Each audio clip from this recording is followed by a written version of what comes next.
अखिलेश भैया कहते हैं कि योगी आदित्यनाथ की चलती नहीं है, और देखिए जो आपके साथ हुआ हो ऐसा नहीं कि वो औरों के साथ भी हो। आपके सर के ऊपर तो 5 मुख्यमंत्री थे, आपकी कितनी चलती थी वो तो देश की जनता ने देखा, प्रदेश की जनता ने देखा, इसीलिए तो आपको दरकिनार कर दिया गया।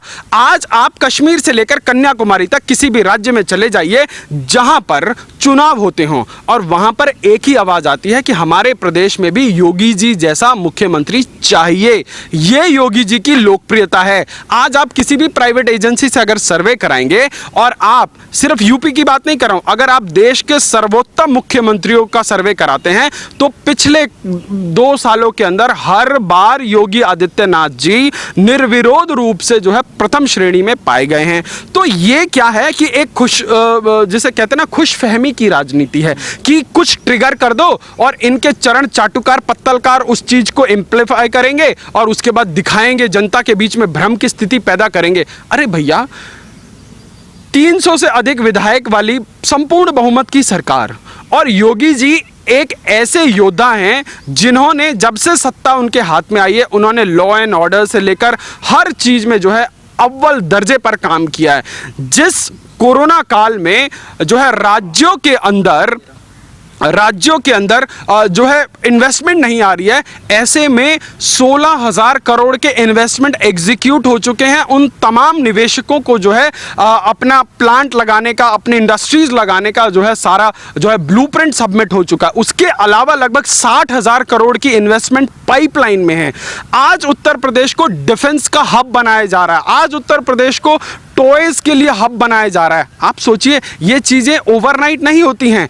आपने उत्तर प्रदेश को 2017 से पहले जातिगत राजनीति का एक अखाड़ा बना दिया था कि, और वहां की जनता फुटबॉल होकर रह गई थी, कभी सपा के पैरों में कभी बसपा के पैरों में। तो ये जो जिंक्स 2014 में नरेंद्र मोदी की राजनीति ने जो है अब प्रत्यक्ष रूप से पूरे देश में तोड़ने का काम किया, चाहे वो बिहार हो चाहे वो उत्तर प्रदेश हो, आज वहां पर विकास, आज वहां पर राजनीति के मायने बदल गए हैं। जिन प्रदेशों के अंदर राजनीति के मायने सिर्फ और सिर्फ जात पात जो है क्षेत्रवाद, भाषावाद, अमीरवाद, गरीबवाद हुआ करता था, आज उन प्रदेशों के अंदर जो है विकास की बात हो रही है, विकास के मानकों पर वोट मांगे जा रहे हैं। आप देखिए कि कैसे देश के प्रधानमंत्री ने 5 साल के बाद जनता के बीच में आके अपना मैनिफेस्टो बताया और बोला कि देखो मैंने 2014 में ये वादे किए थे और मैंने इतने वादे पूरे कर लिए हैं और मैं एक नया मैनिफेस्टो लेके आया हूं। समस्या ये है जब जो है देश के प्रधानमंत्री ने 2019 के बाद ताबड़तोड़ तरीके से काम करना शुरू किया, चाहे वो राम मंदिर का मामला हो चाहे 370 का,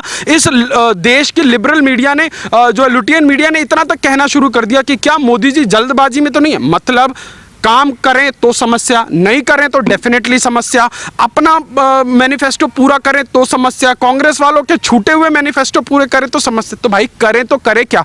देश ने हमें सत्ता में बिठाया, किस लिए बिठाया? कि हम जनता के लिए काम करें और जो वादे किए उससे अधिक काम करें। तो केंद्र में मोदी जी के नेतृत्व में और राज्य में योगी जी के नेतृत्व में बहुत बेहतरीन तालमेल के साथ काम हो रहा है। और ये जितने लोग अफवाहों का बाजार गर्म करके जो अपना जो है रोटी पानी चलाते हैं, उनकी अफवाहें, आधी अफवाहें तो कल रात को खत्म हो गई जब योगी जी दिल्ली आए, उन्होंने जो है अमित शाह जी से मुलाकात की और आज उनकी मुलाकात जो है प्रधानमंत्री जी के साथ है। और बीएल संतोष जी ने तो बहुत कैंडिडली बोला कि जो है उत्तर प्रदेश की सरकार ने कोरोना काल में सबसे बेहतरीन काम किया। देखिए आज एक बहुत आवश्यकता है कि पार्टी लाइन से हटकर हम एक ईमानदारी पूर्वक जो है एक एनालिसिस करें। 23 करोड़ की जनसंख्या उत्तर प्रदेश में है, वहां पर कितने लोगों की मौत हुई है कोरोना से और वहां की सरकार किस हिसाब से डील कर रही है।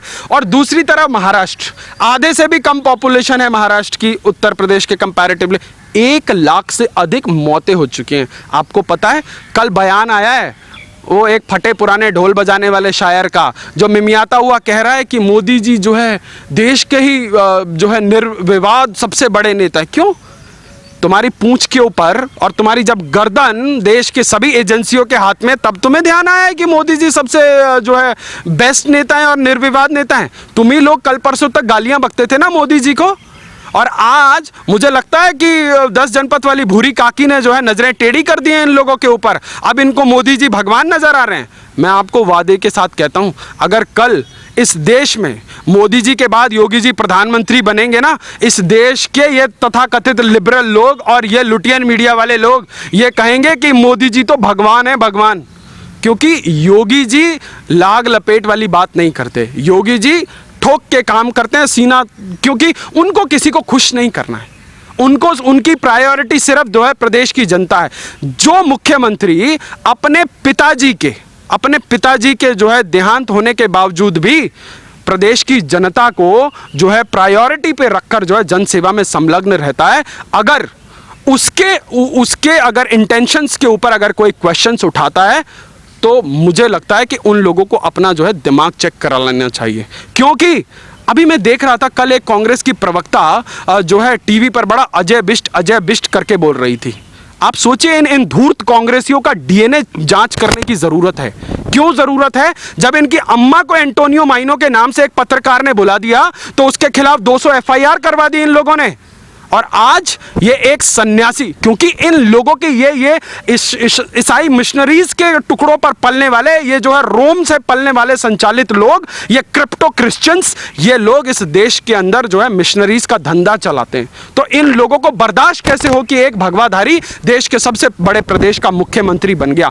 तो ये जो हिंदुत्व जो है इस देश में जो पनप रहा है, ये इन लोगों को जो है सुहा नहीं रहा है, इन लोगों को बर्दाश्त नहीं हो रहा है। तो रोज ये नए एजेंडे बिछाए जाते हैं, रोज अभिमन्यु को घेरने की कोशिश की जाती है, पर यह अभिमन्यु वो अभिमन्यु नहीं है कि जो उस चक्रव्यूह को नहीं भेज सकता। ये एक वो सन्यासी है, वो एक नहीं हजारों चक्रव्यूह को भेजेगा और देश के अंदर उस सनातन जो उस भगवा ध्वज को लहरा कर मानेगा।